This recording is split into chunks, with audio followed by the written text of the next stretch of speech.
પ્રકરણ 7 હરી ઘરે આવો ને. વિદ્યાર્થી મિત્રો, આ કાવ્યમાં કવિ પોતાના ઘરમાં મહેમાનોના વિશિષ્ટ સ્વાગત અને તેના પરંપરાગત ભાવોને સુંદર રીતે વ્યક્ત કરે છે. કવિ તેમના મહેમાનને મનોહર રીતે ઘરે આવવા આમંત્રિત કરે છે અને તેમના આગમન માટે સજાવટ અને તૈયારીઓ કરે છે.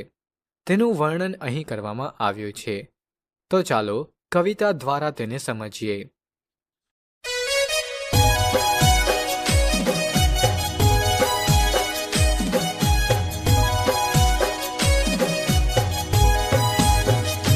હે શેરી વડાવી સજ કરો ઘરે આવો ને. હે શેરી વડાવી સજ કરો ઘરે આવો ને.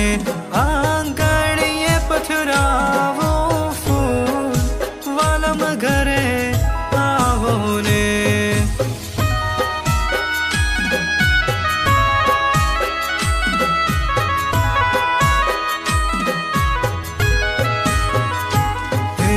ઉતારા દેશું ઓરડા રે ઘરે આવો ને.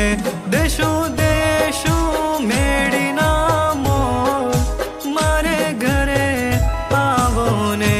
હે દાતણ દેશું દાડમી રે ઘરે આવો ને. દેશું દેશું કણેરી કામ મારે ઘરે આવો ને.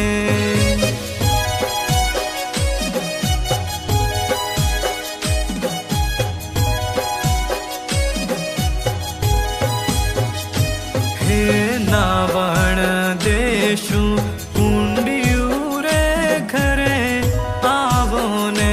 દેશું દેશું જમનાજીનાની મારે ઘરે આવો ને. હે ભોજન દેશું લાપસી રે ઘરે આવો ને. દેશું દેશું સાકરીઓ કંસાર મારે ઘરે આવો ને.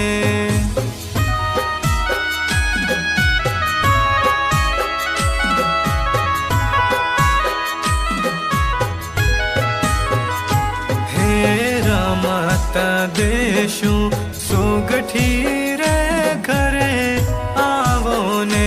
દેશું દેશું પાસાની જોડ મારે ઘરે આવો ને. હે પોઢણ દેશું ઢોલિયા રે ઘરે આવો ને. દેશું દેશું હિંડોળા ખાટ મારે ઘરે આવો ને.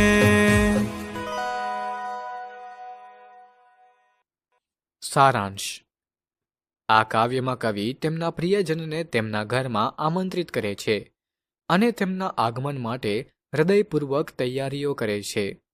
કવિ તેમના મનની ભાવનાઓ અને મહેમાનના આગમન માટેના ઉત્સાહને વ્યક્ત કરે છે. કવિ ઘર અને આસપાસના વિસ્તારોને શણગારીને મહેમાન માટે ઉત્સાહભેર તૈયારી કરે છે. કવિ શેરીને શણગારીને આંગણામાં ફૂલો પથરાવીને તેમના પ્રિયજનને આવકારવા તૈયાર છે. તેઓ મહેમાનના આરામ અને સુખાકારી માટે ઓરડા અને મેડીના મોલ, દાતણ અને કણેરી કાંબ તેમજ જમનાજીના પવિત્ર નીરની વ્યવસ્થા કરે છે. ભોજન માટે કવિ લાપસી અને સાકરીઓ કંસાર જેવી મીઠી વાનગીઓ તૈયાર કરે છે. અંતે પોઢણ માટે ઢોલિયા અને હિંડોળા ખાટની સુવિધા કરે છે.